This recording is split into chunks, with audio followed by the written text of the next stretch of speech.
പ്രേംലാലെ,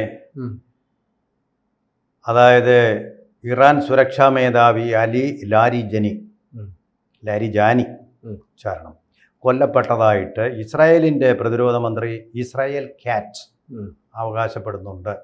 സാധാരണഗതിയിൽ it's a war of nerves. യുദ്ധത്തിനോടൊപ്പം മിസൈൽസിൻ്റെയും ഡ്രോൺസിൻ്റെയും മാത്രമല്ല, വാർ ഓഫ് നെർവ്സും കൂടെ ഉണ്ട്. പരസ്പരം മറ്റ് ശത്രു രാജ്യത്തിൻ്റെ വീര്യം കെടുത്താൻ വേണ്ടി. ഇത് രണ്ടാം ലോക മഹായുദ്ധകാലത്ത് ഗീബൽസിനെ കൊണ്ടും ധാരാളമായിട്ട് ഉപയോഗിച്ചത്. അങ്ങനെ കള്ളങ്ങൾ പറയും. നമ്മുടെ മഹാഭാരത യുദ്ധത്തിലുമുണ്ട്. അശ്വത്ഥാമാഹത, എതിർ സൈന്യത്തിൻ്റെ ദ്രോണരുടെ വീര്യം അപ്പം തന്നെ കെട്ടില്ലേ? അതുപോലെ വീര്യം കെടുത്താൻ വേണ്ടി ഇസ്രായേൽ അതിബുദ്ധി ഉള്ള ഒരു രാജ്യമാണത്. ആ രാജ്യം ചമയ്ക്കുന്ന ഒരു ഭാഷ്യമാണോ യഥാർത്ഥത്തിൽ ഇത് സംഭവിച്ചിരിക്കാനാണോ സാധ്യത? സംഭവിച്ചിട്ടുണ്ട്. ഇറാൻ ഇത് സ്ഥിരീകരിക്കുന്നുണ്ട്, പ്രതികാരം ചെയ്യുമെന്ന് പറയുന്നുമുണ്ട്. ഇപ്പോൾ ഈ അലി ലാരിജാനി, പക്ഷേ ഇറാന്റെ ഭാഗത്തുനിന്ന് സ്ഥിരീകരണം ഉണ്ടായിട്ടില്ലെന്നുള്ളതാണ് വാർത്തകൾ. അല്ല, അവര് അതിന് തിരിച്ചടി കൊടുക്കുമെന്ന രീതിയിൽ ഇപ്പോൾ ഏറ്റവും ഒടുവിൽ വരുന്ന വാർത്തകൾ അങ്ങനെയാണ്. അവര് മരണം സ്ഥിരീകരിക്കുന്നുണ്ട്. ഇപ്പോൾ ഈ യുദ്ധം തുടങ്ങിയ സമയത്ത് ഇസ്രയേലും അമേരിക്കയും പുറത്തുവിട്ട ഒരു ഗ്രൂപ്പ് ഫോട്ടോ ഉണ്ടായിരുന്നു.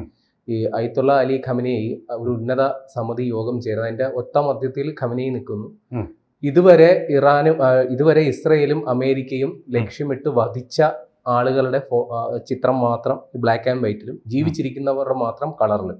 അങ്ങനെ ഒരു ഗ്രൂപ്പ് ഫോട്ടോയിൽ അവശേഷിക്കുന്ന ഒരാൾ, അതായിരുന്നു ഈ അലി ലാരിജാനി എന്ന് പറയുന്ന ഇദ്ദേഹം. പ്രകടനം നടത്തി. അതെ, കഴിഞ്ഞ ദിവസമാണ് അവര്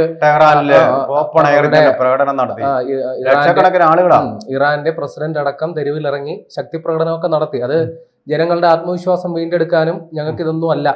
കാരണം അവര് രക്തസാക്ഷിത്വം വരിച്ച അത്രയും നല്ലത് എന്ന് ചിന്തിക്കുന്ന ഒരു വിഭാഗമാണ്. അതുകൊണ്ട് അപ്പോൾ കുറച്ചുകൂടി ആവേശം ഉണ്ടാക്കുന്നതിന് വേണ്ടിയിട്ടാണ് അവർ ഈ തെരുവിലിറങ്ങി ഈ പ്രകടനം നടത്തിയത്.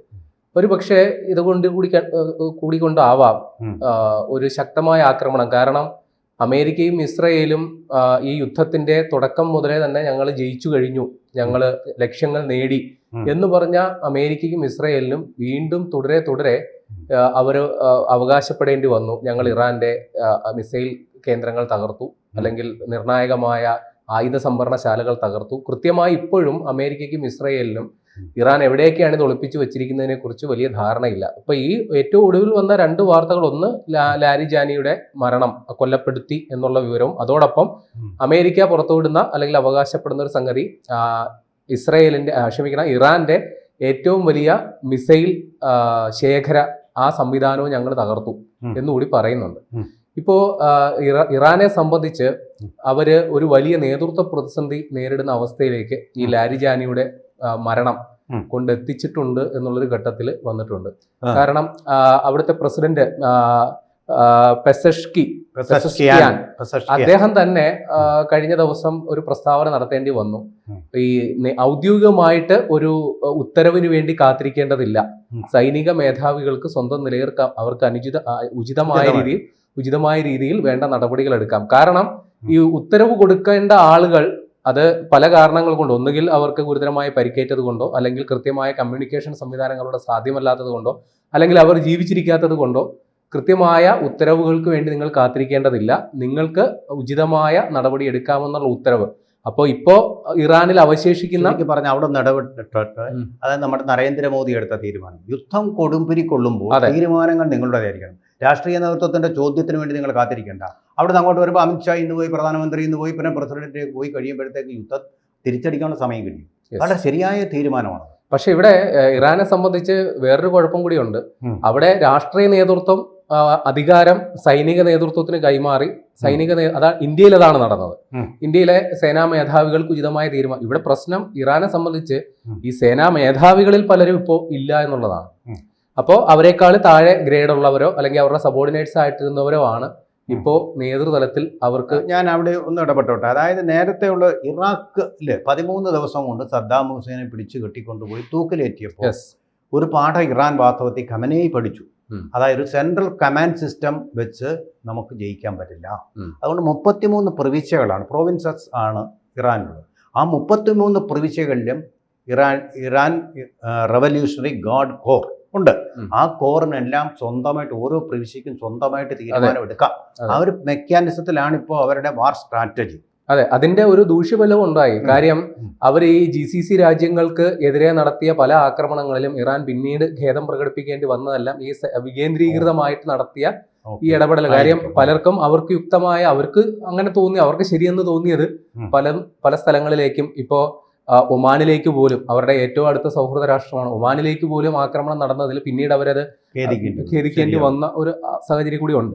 ഇനിയിപ്പോ ഈ അലി ലാരിജാനി അദ്ദേഹത്തിന്റെ ഒരു വിടവ് ഇറാനെ സംബന്ധിച്ച് വലിയ നഷ്ടമാണ്. കാര്യം അവരിൽ ഇപ്പോ അവിടെ നേതൃതലത്തിൽ ഉള്ള ഏറ്റവും മോസ്റ്റ് സീനിയർ അല്ലെങ്കിൽ ഏറ്റവും കാര്യപ്രാപ്തിയുള്ള ഒരാൾ കൂടിയായിരുന്നു. അത് മാത്രമല്ല, ഈ പറയുന്ന അയത്തുള്ള അലി ഖമനേയുടെ ഏറ്റവും വലിയ വിശ്വസ്തനും വലിയ ദൗത്യങ്ങൾ അദ്ദേഹത്തിന്റെ കീഴിലായിരുന്നു. ഏറ്റവും പ്രധാന ദൗത്യം ഒന്ന്, ഇറാനും അമേരിക്കയും ഇസ്രയേലും പങ്കെടുത്തുകൊണ്ടിരിക്കുന്ന യുദ്ധത്തിൽ യുദ്ധതന്ത്രങ്ങൾ ആവിഷ്കരിക്കാനും മറ്റു കാര്യങ്ങളും ഒക്കെ അദ്ദേഹത്തിന്റെ കീഴിലായിരുന്നു. അതിനു മുമ്പ് അവിടെ ഇറാനിൽ വലിയൊരു ആഭ്യന്തര കലാപം അരങ്ങേറിക്കൊണ്ടിരുന്നു.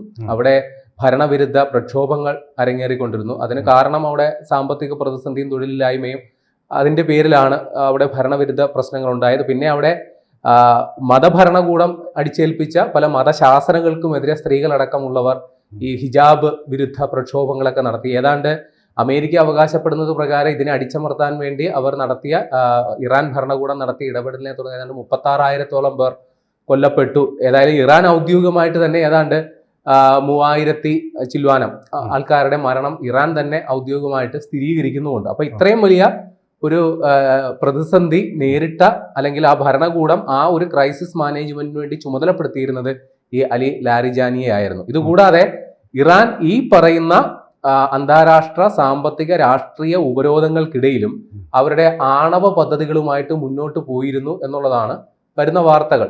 അത് ഒന്ന്, കഴിഞ്ഞ ജൂണിൽ ഒരു യുദ്ധം, ഒരു 12 ദിവസം നീണ്ടു നിന്ന ഒരു യുദ്ധത്തിന് ശേഷം അവരുടെ ആണവ സാമഗ്രികൾ ഏതാണ്ട് നശിപ്പിക്കപ്പെട്ടു, ഞങ്ങൾ വിജയിച്ചിരിക്കുന്നു യെസ് എന്നൊരു ഘട്ടത്തിൽ നിൽക്കുമ്പോഴും ചൈനയിൽ നിന്നും റഷ്യയിൽ നിന്നും വളരെ യുദ്ധകാല അടിസ്ഥാനത്തിൽ സാമഗ്രികൾ എത്തിച്ച് ബാലിസ്റ്റിക് മിസൈൽ സംവിധാനങ്ങളടക്കം ആണവ ആയുധ സംവിധാനങ്ങളടക്കം പുനരേകീകരിക്കുന്ന ചുമതലയും ഏറ്റെടുത്ത് നടപ്പിലാക്കിക്കൊണ്ടിരുന്ന ഒരു നേതാവായിരുന്നു ഇത്.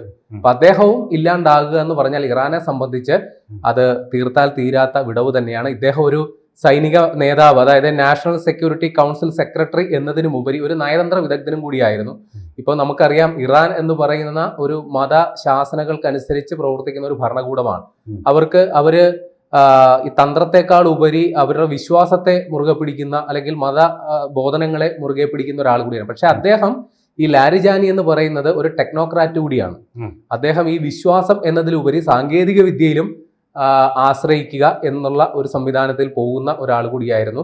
ഇതൊരു നയതന്ത്ര വിദഗ്ധൻ കൂടിയായിരുന്നു. ഈ അന്താരാഷ്ട്ര സാമ്പത്തിക ഉപരോധവും രാഷ്ട്രീയമായ അയിത്തവും ഒക്കെ ഇറാനെ കൽപ്പിച്ച് നിർത്തിയപ്പോഴും ചൈനയുമായിട്ട് അടുത്ത സൗഹൃദം സ്ഥാപിക്കുന്നതിനും അവരുമായിട്ടുള്ള വ്യാപാരവും മറ്റു കാര്യങ്ങളും ഒക്കെ സുഗമമായി നടത്തിക്കൊണ്ടു പോകുന്നതിനുമൊക്കെ ഈ അലി ലാരിജാനി എന്ന് പറയുന്ന ഇദ്ദേഹം വലിയൊരു പങ്ക് വഹിച്ച ഒരു നേതാവ് കൂടിയാണ്.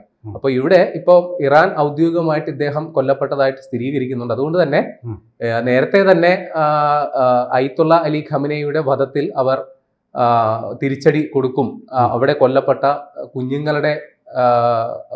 കുഞ്ഞുങ്ങൾക്ക് വേണ്ടിയിട്ട് ഞങ്ങൾ പ്രതികാരം ചെയ്യും എന്ന് നേരത്തെ തന്നെ ഇറാൻ പറഞ്ഞിട്ടുണ്ട്. ഇപ്പോ അലി ലാരിജാനിയുടെ വധത്തിലും ശക്തമായ തിരിച്ചടി നൽകും എന്നുള്ളതാണ് പറയുന്നത്. ഏതായാലും യുദ്ധം ഇപ്പോ 2 ആഴ്ച, അവിടെ ഇപ്പൊ കൂനലിളകിയ കൊട്ടാരത്തോളം എന്ന് പറയുന്ന പോലെ ഇവര് മിസൈൽ ഗൾഫിലേക്ക് അയക്കും. ഇതാണ് ഇപ്പൊ സംഭവിക്കാൻ. അതെ, ഇറാനെ സംബന്ധിച്ച് ഏറ്റവും വലിയൊരു അപര്യാപ്തത എന്ന് പറയുന്നത് ഉപഗ്രഹ സാങ്കേതിക വിദ്യയിലേക്ക് വളരെ പിന്നോക്കമാണ്. ഇപ്പൊ ഇസ്രയേലും അമേരിക്ക അതിൽ ഏറ്റവും അഗ്രഗണ്യരാണ്.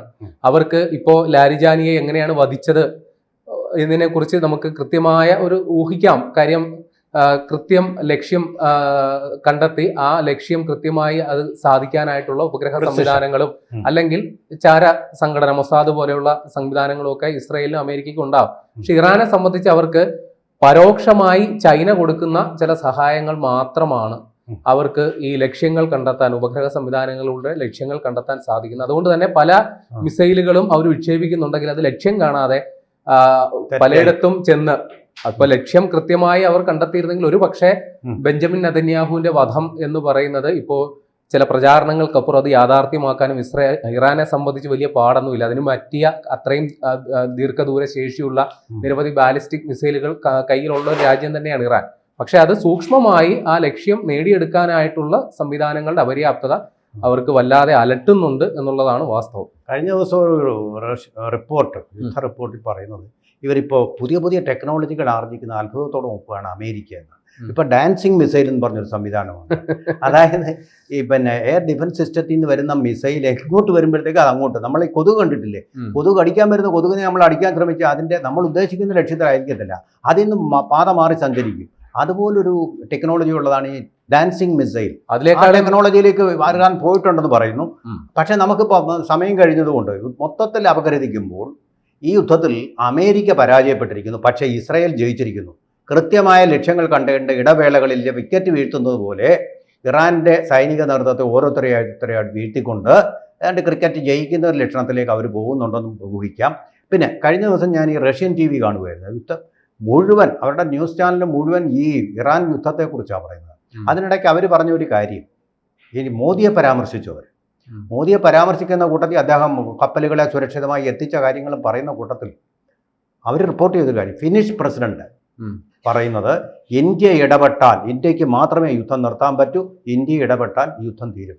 അപ്പോൾ മോദിയെക്കുറിച്ചുള്ള ഈ ജിയോ പൊളിറ്റിക്കിലെ മതിപ്പും വിശ്വാസവും വർദ്ധിച്ചു വരികയാണ് എന്നുകൂടി നമുക്ക് പറയാൻ പറ്റും. വാസ്തവത്തിൽ മോദി ഇടപെടേണ്ടത് തന്നെ അല്ലേ? അങ്ങയുടെ അഭിപ്രായം പറഞ്ഞുകൊണ്ട് നമുക്കിത് അവസാനിപ്പിക്കും. അതായത് അമേരിക്കൻ പ്രസിഡന്റ് ട്രംപ് സ്വന്തമായി ഒരു സമാധാന സംഘടനയൊക്കെ ഉണ്ടാക്കിയ ആളാണ്. അതായത് എന്ത് പീസാണ്, ബോർഡ് ഓഫ് പീസ്. പക്ഷേ അമേരിക്കൻ പ്രസിഡന്റ് ട്രംപ് അങ്ങനെ ഇരിക്കുമ്പോൾ അദ്ദേഹത്തിന് കൃത്യമായ പക്ഷപാതിത്വം ഉണ്ട്. ഇപ്പോൾ ഉക്രൈൻ റഷ്യ സംഘർഷം, അവിടെയും ട്രംപ് ഒരു സമാധാന ദൂതനായിട്ട് സമാധാന ചർച്ചകളൊക്കെ നടത്തി. അപ്പോഴും ട്രംപിന് കൃത്യമായ പക്ഷമുണ്ട്. പക്ഷെ ഇവിടെയൊക്കെ കൃത്യമായി നമ്മൾ പരമ്പരാഗതമായി നമ്മൾ ചേരിചേരാ നയം പോലെയുള്ള നിലപാടുകൾ എടുത്ത ഒരു രാഷ്ട്രമാണ്. രണ്ടു കൂട്ടർക്കും ഒരേപോലെ സ്വീകാര്യനായ ഒരു നേതാവ് എന്ന നിലയിലാണ് നരേന്ദ്രമോദിയുടെ പ്രസക്തി വരുന്നത്. ഇപ്പോൾ ഉക്രൈൻ പ്രസിഡന്റ് സെലൻസ്കിക്കായാലും റഷ്യൻ പ്രസിഡന്റ് പുടിനാണേലും ഒരേപോലെ സ്വീകാര്യനായ ഒരു നേതാവ് എന്ന നിലയിൽ അന്ന് ആ സമയത്ത് ഈ ട്രംപ് ഇതിനു വേണ്ടി തുനിഞ്ഞിറക്കുന്ന സമയത്ത് ഇത്തരം ചർച്ചകൾ തുടങ്ങിയിരുന്നു. എന്തുകൊണ്ട് മോദിക്ക് ഇടപെട്ട് കഴിഞ്ഞാൽ കാര്യം രണ്ടുപേർക്കും സ്വീകാര്യനായ നേതാവ് എന്ന നിലയിൽ ഇവിടെയും അത്തരം ഒരു സാധ്യതകളിലേക്ക് പോകുന്നു. ഇപ്പോൾ ഇറാൻ എന്ന് പറയുന്ന രാജ്യം ഇന്ത്യയുമായിട്ട് പരമ്പരാഗതമായി സൗഹൃദം സ്ഥാപിച്ചിട്ടുള്ള ഒരു രാജ്യമാണ്. ഒരു പരിധിവരെ ഇപ്പോൾ നിലവിലത്തെ സാഹചര്യത്തിൽ നമുക്ക് അമേരിക്കയിലും കാര്യമായ സ്വാധീനമുണ്ട്, ഇസ്രയേലിലും കാര്യമായ സ്വാധീനമുണ്ട്. ഈ ഒരു സാധ്യത പ്രയോജനപ്പെടുത്താൻ സാധിച്ചാൽ തീർച്ചയായിട്ടും ഒരു മീഡിയേറ്ററുടെ റോള് ഇന്ത്യക്ക് നിർവഹിക്കാവുന്നതേ തുടങ്ങിയിട്ടുണ്ട്. മോദി ഇങ്ങനൊന്നും വാചാലമാവുകയില്ല, അതൊക്കെ രഹസ്യമായിട്ട് വെച്ചുകൊണ്ടായിരിക്കും അദ്ദേഹത്തിന്റെ ആക്ഷനാണ് വിശ്വസിക്കുന്നത്. അല്ല, ആ യുദ്ധം അവസാനിപ്പിക്കേണ്ടത് ഇന്ത്യയുടെ ഊർജ്ജ പ്രതിസന്ധി ആ ഒരു ഘട്ടത്തിൽ ഇന്ത്യയുടെ കൂടി ആവശ്യമാണ്. അതുകൊണ്ട് തീർച്ചയായിട്ടും ആ കാര്യത്തിൽ ഇടപെടൽ ഉണ്ടാകുമെന്ന് തന്നെയാണ് കരുതേണ്ടത്. നമുക്കത് അങ്ങനെ തന്നെ പ്രതീക്ഷിക്കാം.